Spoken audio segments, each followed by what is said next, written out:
Il partage désormais sa vie entre le Chili et la Bretagne.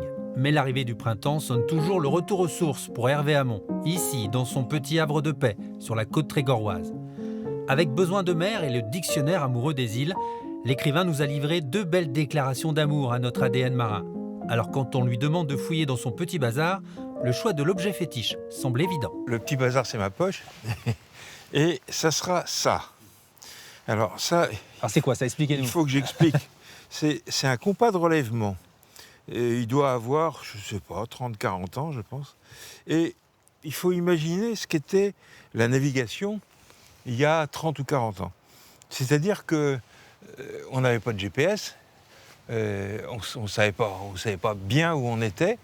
Et donc, dès qu'on approchait d'une côte, on regardait là-dedans, on cherchait un phare, on cherchait un point remarquable, ça pouvait être un clocher de chapelle par exemple, un château d'eau, quelque chose. Et puis on regardait sous quel angle on le percevait. Et avec ça, on traçait, généralement on trouvait 3 trucs, et puis on traçait ce qu'on appelait un chapeau. Et on était dans le chapeau. Du moins, on pensait, on espérait qu'on était dans le chapeau. Voilà. Vous avez la nostalgie de cette manière de naviguer? Assez. La nostalgie, ça serait excessif, parce que quand même, le GPS, c'est génial. Mais c'était quand même une manière de naviguer assez formidable, parce que quand on arrivait sur la côte anglaise ou sur la côte d'Irlande, et qu'il y avait de la brume, eh ben, on ne savait pas où on était, et donc il fallait s'approcher, estimer, et finalement on trouvait le port.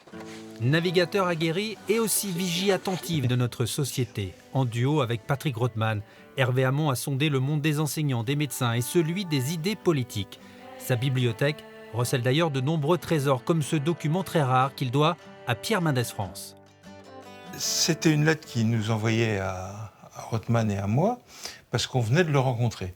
Il avait demandé à lire les épreuves de ce livre-là, de La deuxième gauche. La deuxième gauche, qui était une histoire intellectuelle de la CFDT. Et il nous disait des choses très, très, très, très gentilles. Mais je tiens à vous redire combien je suis heureux que vous ayez fait ce travail long et patient, etc. Et ce qui est extraordinaire, c'est que c'est la dernière lettre de Mendès France. Il l'a dictée et puis il est mort. Et c'est la secrétaire qui a signé la lettre et qui me l'a envoyée le jour même de son enterrement.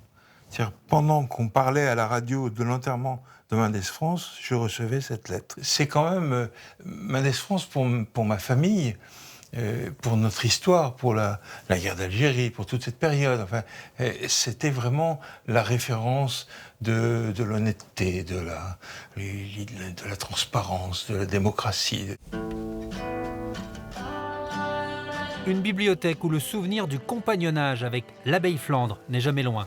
Pour refermer son album breton, Hervé Hamon a choisi de rendre hommage à son équipage et à son courage, notamment lors du naufrage de l'Erika.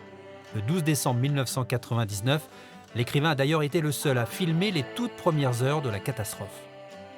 Sur l'abeille Flandre, moi j'avais une petite caméra de communion qui me servait en fait à filmer les opérations. Ça évitait aux armateurs des navires assistés de contester l'assistance. Vous étiez aux premières loges en fait, Hervé. Ah oui, ça... Quelles impressions vous avez eues? La sidération, impressionné par ce que vous voyiez à l'époque? Oui, ouais. Absolument. C'est-à-dire que d'abord, les copains qui sont partis de l'abeille sur l'Erika, qui ont été élitreillés, prenaient un risque non négligeable, qui avait été discuté.